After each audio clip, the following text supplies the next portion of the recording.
បើនិយាយអំពីសម្ព័ន្ធភាពរបស់មនុស្សចេះតែយល់ថាកាលណាស្រឡាញ់ខ្លាំងនាំឲ្យបានសេចក្តីសុខហើយទៅធាតុពិតនៃធម្មជាតិមិនមែនធម៌ពុទ្ធទេព្រះអង្គឃើញពិតថាអាស្រឡាញ់ខ្លាំងហ្នឹងឯងចង្រៃខ្លាំងយើងមើលមិនងាយឃើញអាហ្នឹងមែនទេណាធម្មជាតិមនុស្សយើងចង់ឲ្យតែគេស្រឡាញ់ខ្លួនឯងចង់ឲ្យតែគេស្រឡាញ់ចង់ឲ្យតែគេស្រឡាញ់ហើយបើថាដៃគូគេទៀតបើឮតែពាក្យថាស្រឡាញ់ណាស់ហ្នឹងគឺសុបាយចិត្តហ្មងមែនអត់សួរថានឹកអត់តែថាមិនសូវនឹកហ្នឹងអត់សុបាយចិត្តលើទោះថានឹកណាស់ទោះតែថាស្រឡាញ់ណាស់មែនទេចឹងមែនទេហើយព្រះអង្គថាធម៌នឹងចង្រៃ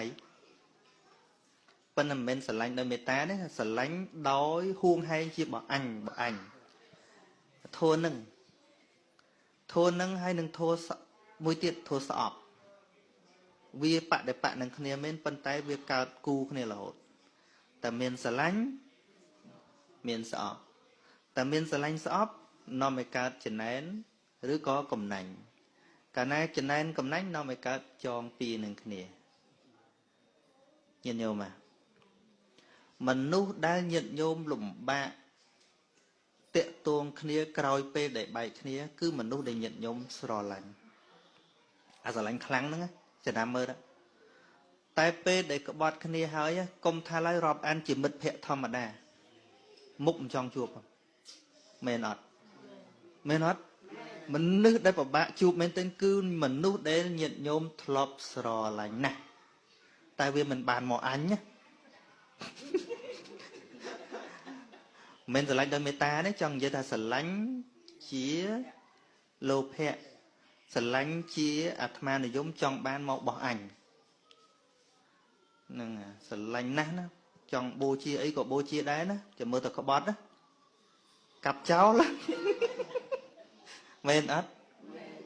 ហ្នឹងហើយអញ្ចឹងបានជាសកទេវរាជសួរព្រះអង្គថា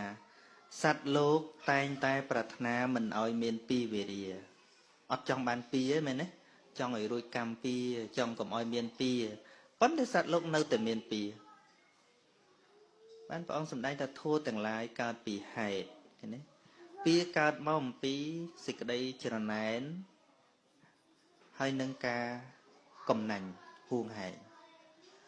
ហើយអាកំណាញ់ហួងហែងនឹងចំណែននេះវាកើតមកពីស្រឡាញ់និងស្អប់ស្រឡាញ់និងស្អប់វាកើតមកពីសេចក្តីត្រេះរិះហើយអាសេចក្តីត្រេះរិះវាកើតមកអំពីបបញ្ញធម៌តណ្ហាទិដ្ឋិមានេះវាសិនមានហេតុរបស់វាអញ្ចឹងយើងប្រាថ្នាអត់ឲ្យមានពីរមិនបើយើងគុំគេរហូតបើស្អប់នរណាដានជើងសឹងឲ្យជោគចោលទៀតអញ្ចឹងមិនឲ្យមានពីរមិនហើយពីរនឹងទៀតយើងឲ្យនិយមន័យមិនសូវត្រូវទេយើងច្រើនតែឲ្យទៅលើវិបាកការទទួលគ្រោះថ្នាក់ចេញយើងហៅថាពីរប្រែថាជាការចងទុកនៅក្នុងចិត្តដែលយើងអត់ប្រឡែងវានឹងជាពីរឧទាហរណ៍ថាក្នុងគាថាមួយព្រះអង្គសម្ដែងថាអកោចឆេម៉ាំងណនេះជេអញអញ្ចឹងសំទុកក្នុងចិត្តគុំទុកហ្នឹងមែនទេអាកលក្ខណៈគុំទុកនឹងហៅថាពីរឃើញទេប៉ុន្តែយើងតែកាលណាពីរដល់គេមកវាយអីបានហៅថាពីរដល់តែទទួលគ្រោះថ្នាក់បានយើងហៅថាពីរអញ្ចឹងហើយបានយើងមិនអាចកំចាត់ពីរនៅក្នុងចិត្តបានទេព្រោះយើងឲ្យនិយមន័យពីរអត់ត្រូវអកោចឆេម៉ាំងអវធិម៉ាំងអចិនិម៉ាំងអហាសេមេយេចតាំងឧបន័យហន្តិវេរੰទេសੰអ្នកសមតិបុគ្គលណាចូលទៅចងសេចក្តីក្រោតទុកមានន័យថាចងគំនុំទុកពេលដែលយើងចងគំនុំទុកហ្នឹងហៅថាចងពីរយល់ទេចងពីរទុកក្នុងចិត្តរបស់យើងចងថាម៉េចនេះជេរ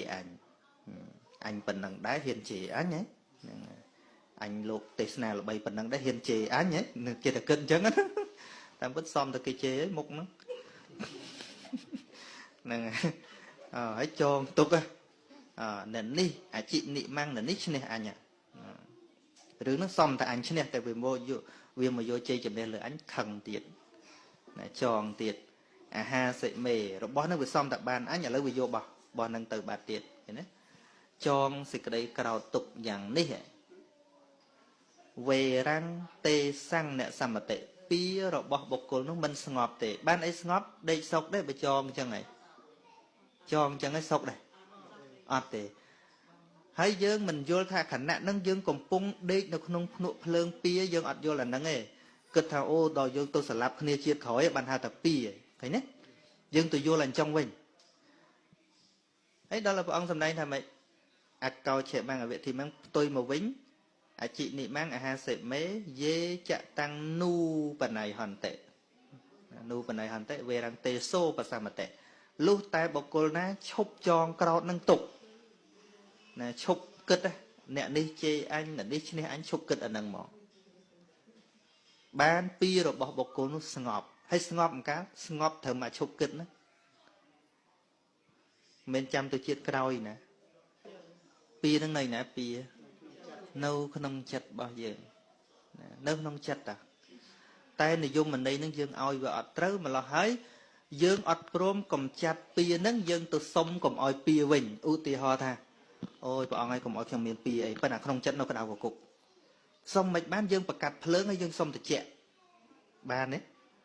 អត់បានយើងដើរផ្ទុយរហូតអញ្ចឹងបានថាអាការពិតហ្នឹងពិបាកប្រាប់មនុស្សដល់ពិបាកពេកចាស់ពូនភ្នំសាច់ដាច់កម្មពីត្មងទៅហើយអញ្ចឹងមានរឿងត្រឹមត្រូវឯណាញាតិញោមរឿងពូនភ្នំសាច់ដាច់កម្មពីបើគិតទៅណាប្រឆាំងធัวប្រឆាំងធម្មជាតិណាវាមិនមែនជារឿងពិតទេឧទាហរណ៍នៅស្រុកខ្មែរធ្លាប់ឃើញចាស់គាត់ធ្វើបន់ពូនភ្នំសាច់ហើយគាត់អធិដ្ឋានហើយគាត់ថាម៉េចឲ្យយមរាជយមបាលហ្នឹងមករាប់ក្របខ្សាច់ឲ្យអស់បើរាប់មិនអស់